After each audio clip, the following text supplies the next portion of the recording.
पुढल्या बातमीकडे ॲड गुरु पीयूष पांडे यांचं निधन झालंय।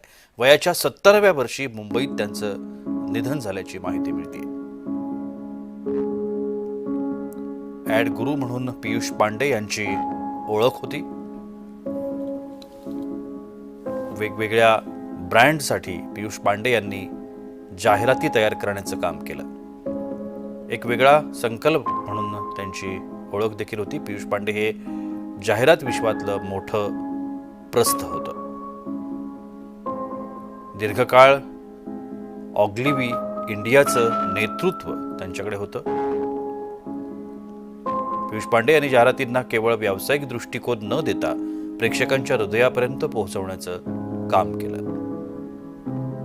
नेहमीच सामान्य माणसाच्या जीवनातील कथांना आपल्या जाहिरातींमध्ये त्यांनी स्थान दिलं। क्रिकेटपटू, चहा टेस्टर आणि बांधकाम मजूर म्हणूनही त्यांनी काम केलं होतं। जाहिरात क्षेत्रात इंग्रजी भाषेचं वर्चस्व होतं।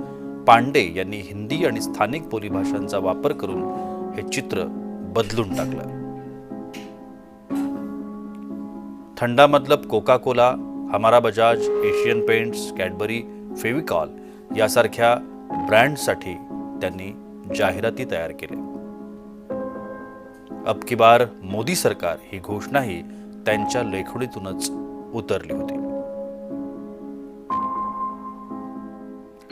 आपण या सगळ्या संदर्भात अधिक माहिती घेण्याचा प्रयत्न करूया। आमचे प्रतिनिधी सिद्धेश टाकवले आता माझ्यासोबत दूरध्वनीवरून संपर्कामध्ये आहेत। सिद्धेश, पीयूष पांडे यांचं निधन झालंय। पीयूष पांडे यांचं नाव जाहिरातीसाठी, टीव्हीसाठी वेगळं नाही किंवा अपरिचित नाही, ते खूपच परिचयातलं नाव होतं।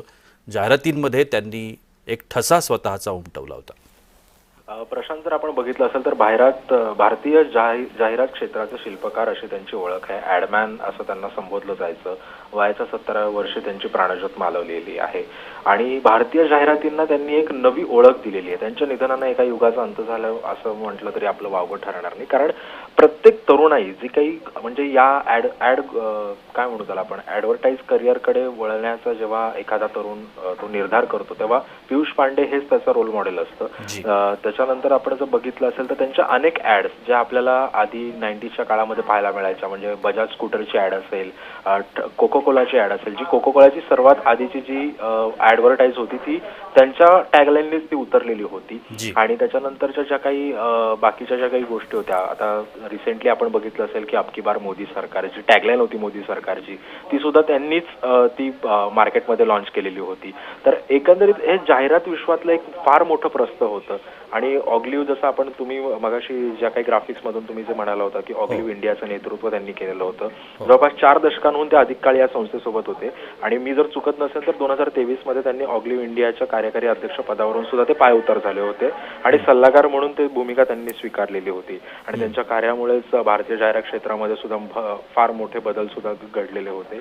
आणि म्हणजे त्यांनी केवळ जाहिरातींनाच व्यावसायिक दृष्टिकोन न देता प्रेक्षकांच्या हृदयापर्यंत पोहोचवण्याचं काम केलेलं होतं। आणि अक्षरशः म्हणजे ते म्हणायला लागेल की जाहिरात क्षेत्रातला बादशाह अशी त्यांची ओळख म्हटली तरी ती वावगं ठरणार नाहीये। प्रशांत, धन्यवाद सिद्धेश आपण दिलेल्या विस्तृत माहितीसाठी।